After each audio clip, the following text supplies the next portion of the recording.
Good morning, scholars. I hope that all is well with you. A couple of announcements. Of course, if you haven't done the Unit 10 test, well, you're now past due. So I will be reaching out to you individually via email to find out what's going on with that, what you plan to do with that, etc., etc. Of course, now you're in the penalty phase, so we'll handle that accordingly.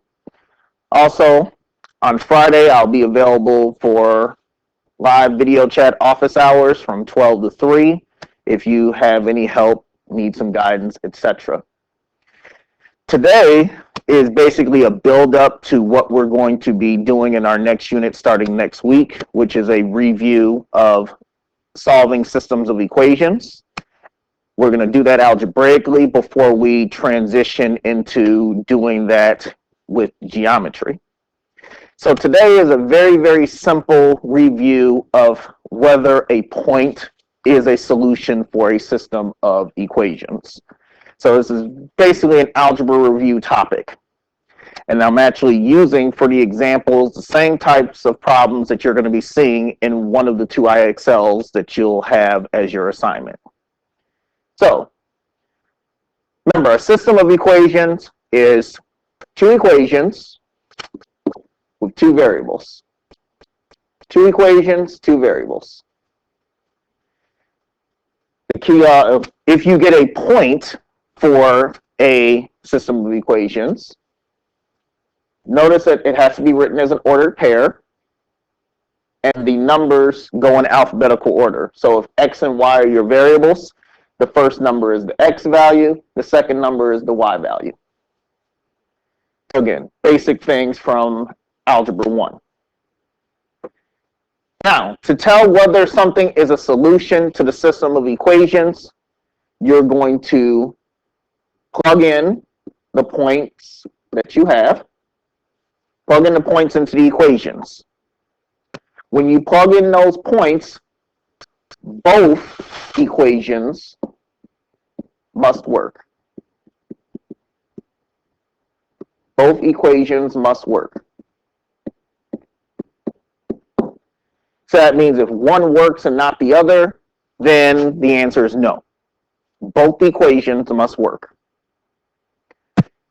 So with that being said, let's look at our first example. Is -1 a solution to the system of equations? So we're going to take -1, plug it in for x, -1, plug it in for y, and see what happens. So for the first equation, we would have 3. So the first equation is 3x plus 5y equals 17. That means when we plug in x and y and work the problem out, we must get an answer of 17, point blank and period. 3 times -1 plus 5 times -1, that gives you -3 plus -5, that's -8. That's not equal to 17. So if one equation fails, the whole problem fails. So your answer in this case is no. Answer is no. If one equation fails, the whole thing fails. So the first equation doesn't work, don't even bother checking the second one. It doesn't work. All right? Example 2. So example 2 we have is 5, -6 a solution. So same principle. X is 5, y is -6. Start with the first equation. 16 times 5 minus 13 times -6. 16 times 5 is 80. -13 times -6 is positive 78. So we can see pretty quickly that that doesn't work. We can see pretty quickly that didn't work. So answer is no.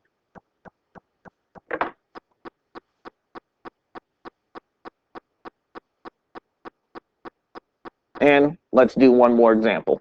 Let's do another example. 1, 3.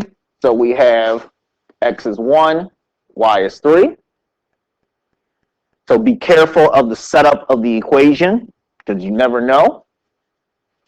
So y equals x plus 2. So y is equal to 3 equals 1 plus 2. So 1 plus 2 is 3. 3 equals 3. All right, we're getting somewhere. First equation worked. Now we go check the second equation. Remember, both equations have to work. So that gives you 3 equals 8 times 1 plus 2. 3 equals 8 plus 2, but 3 can't equal 10. So the first equation worked, but the second one didn't. So this answer is still no. Again, both equations must work in order for the problem to be valid. If both equations don't work, then it is not valid. So, as you can see, we just did 3 examples of not working, not working, not working. So, let's at least show you an example of how something would be an answer of yes. So, let's do one more example to close out this quick mini lesson. So, the point that we're going to check out in this case is going to be the point -17, comma, -6.